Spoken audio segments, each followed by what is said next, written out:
தேவனே, இன்று என்னை உருமாற்றும். அக்டோபர் மாதம் 17ஆம் தேதி. அறிக்கை செய்வதின் மூலம் சுதந்தரித்தல். என்னாகமம் 13:30. நாம் உடனே போய் அதை சுதந்தரித்துக் கொள்வோம். நாம் அதை எளிதாய் ஜெயித்துக் கொள்ளலாம் என்றான்.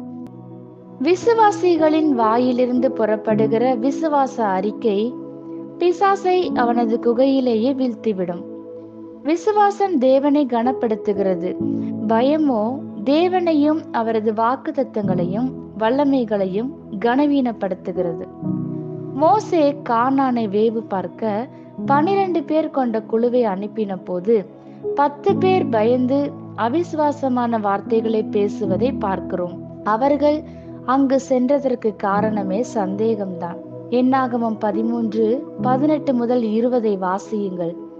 எகிப்திலேயே தேவன் அவர்களிடம் பாலும் தேனும் ஓடும் நல்ல பரந்த தேசம் அது என்று ஏற்கனவே சொல்லி இருக்கையில், அந்த தேசத்திலே அவர்கள் பரிசோதிக்க மோசே 6 குறிப்புகளை தந்தது அவசியமில்லாத காரியம். ஆனால் யோசுவாவும் காலேபும் விசுவாச வார்த்தைகளை பேசினர். அவர்கள் தேவனது வாக்குத்தத்தங்களை விசுவாசித்தனர்.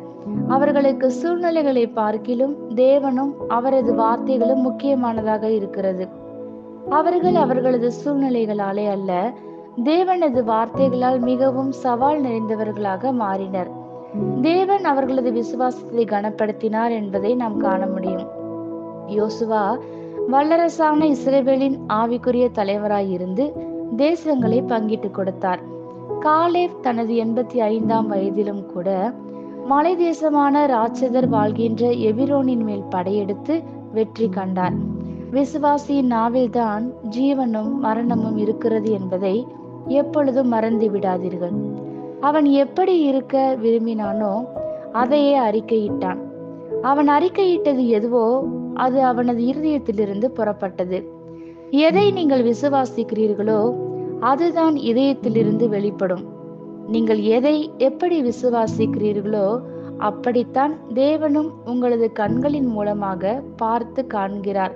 ஆகையால் தேவனது வார்த்தை மற்றும் வாக்குத்தத்தங்களை அறிக்கையிட்டு அவரது இயற்கையான குணங்களான உங்களது ஆசீர்வாதங்களை இயேசுவின் நாமத்தில் சுதந்திரித்துக் கொள்ளுங்கள். ஆமேன்.